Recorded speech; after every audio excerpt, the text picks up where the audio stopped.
Good morning, it's Councillor Glen here. Thank you for joining us. Thank you to everyone, the hundreds of people, sometimes thousands of people who tune in every week on Facebook Live, on YouTube, on Spotify, on iTunes podcast, wherever it is you watch or listen to this. Thank you for tuning in. I appreciate it. Today I'm at Village Square Park at the corner of Stittsville, Main and Abbott Street, and behind me is the skating rink here that's run by volunteers from the Stittsville Minor Hockey Association. Thank you so much to all the volunteers who maintain this rink. It's a charming spot, and if you're looking for a place to skate, this is a great place to do it, along with the many other outdoor rinks in our community. Thank you to all of the volunteers who help out and keep these facilities up and running in the colder weather. We actually have a new thing on our website for volunteers. There's a lot of people in our community who want to help out their neighbors, and there's a lot of people who might be in need of some help. So we're trying to connect these two groups together. So if you go to glengower.ca/volunteers, if you're interested in helping out in your community, whatever it may be, sign up. We've got a new mailing list, and we're going to occasionally send out some volunteer opportunities and try to match up people in need with people who want to help. So that's at glengower.ca/volunteers. I'm going to get into the updates, lots of updates. I'll start with COVID. First of all, on vaccinations, a heads up that you can now drop in at most of the vaccine clinics just about every day. You don't need an appointment to get your first dose, your second dose, or your booster. Now you can still make an appointment through the provincial booking site, but you don't have to. So if you've got some time free, or you just don't want to go through the steps of registering online, you can drop in. So the closest one here in Stittsville, it's the Eva James Center over in Bridlewood, and throughout most of the week they've had drop-in appointments. Sometimes there's a bit of a wait, but you can drop in. Anyone who's eligible for a first, second, or booster dose, kids are eligible to drop by as well. I got boosted this week. I got my booster shot this week. Felt a little bit rough for about a day after it, but glad to get that done. Some stats here in Ottawa. As of yesterday, so 90% of Ottawa's population 12 years and older now has at least 2 vaccinations. If we look at kids 5 to 11, 65% have had at least their first dose. And by the way, go to ottawapublichealth.ca if you're a parent and you have questions about the second dose guidelines. There's some circumstances where you might find it appropriate to have your child vaccinated after 3 weeks, a shorter interval, but you can find more information at ottawapublichealth.ca. In terms of booster shot, over 50% of people in Ottawa who are eligible for a booster shot have had a booster shot. So some good numbers there. We have a goal here in Ottawa by the end of January on 4th doses for some of the most vulnerable people in our community. So by the end of January, the goal is to have long-term care homes and retirement homes, all the residents in those facilities with their 4th dose by the end of January. Next up, you're going to see a shift in some of the strategy. We're seeing a bit of a slowdown in the number of people making appointments and coming to the vaccination clinics. So Ottawa Public Health is going to be doing a pivot over the next few days and weeks to have targeted clinics in neighborhoods and areas and locations where we're seeing lower uptake on vaccinations. So just trying to target and make it as easy and convenient as possible for people to get a vaccine. Because the more people who are immunized, the safer our entire community is, the safer our schools are, the safer our workplaces are, and the lower the burden on our healthcare system. Especially that's important.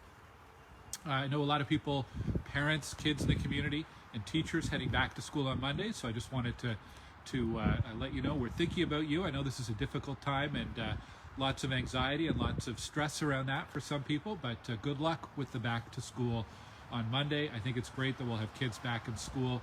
We know from experience and from studies that school is the best place. In school is the best place for kids to be learning.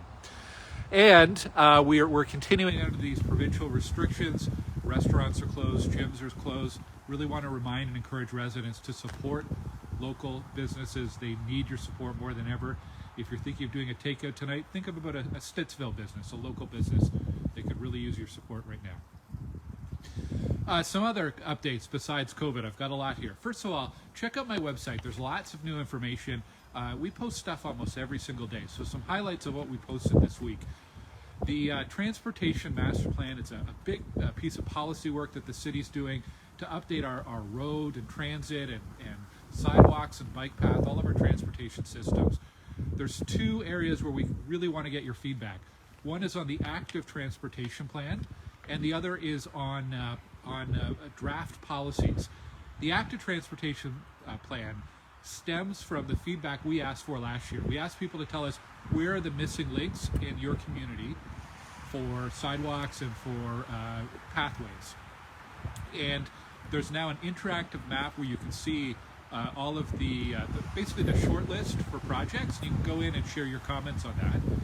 And then on the policies, there's about, I think 80 or 90 new policies. And policies are kind of the rules, the guidelines, the strategy for how we want transportation to improve. How do we make it easier to get around our city?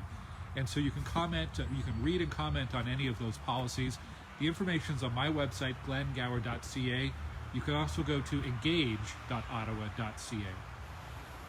Another big project the city's working on right now is our anti-racism strategy.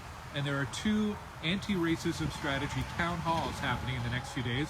One of them is today for racialized and Indigenous people in our community. And one of them is on January 20th, which is open to all residents.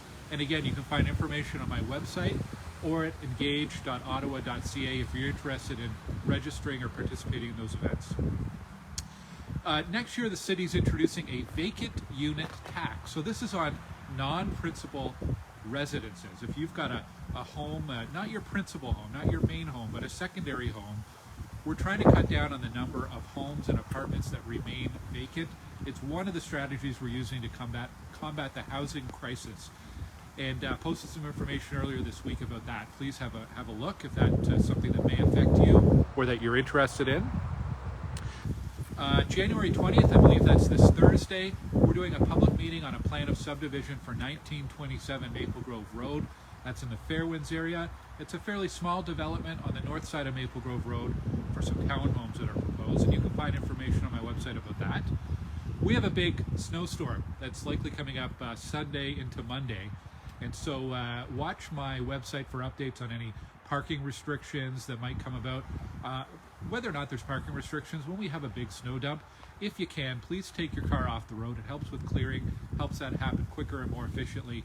Also ask for your patience. When we get a big dump of snow, which is what it's looking like, it can take a little longer than usual to get the streets and the sidewalks plowed, but they will be out there as soon as possible to clean up. I'm looking forward to the snow. I'm a cross-country skier, and I haven't been out yet at all this year. Just not quite enough snow to make it worthwhile to go out. So I'm hoping for a big snow dump. Please don't hate me for that. A couple other reminders. First of all, slow down and pay attention to stop signs. There have been a couple of collisions in our area over the last week or two that are avoidable collisions. If people are driving slower or following the rules of the road and the signs on the road, these collisions would not have happened. And there's some property damage, some injuries. So we actually did a study this week. I got the results back from a study of a local intersection in a residential neighborhood with a four-way stop. And get this, so in 1 hour, there were 190 cars that went through that stop. 23% of the vehicles came to a full stop. 70% did a rolling stop, and 6% did not stop at all. Stop signs are one of the most basic rules of the road. One of the easiest signs to comprehend and to follow. The 8-sided octagon red sign is stop. Please come to a full stop at these intersections. It helps to keep our community safe, helps to keep you safe if you're a driver, helps to keep pedestrians safe as well.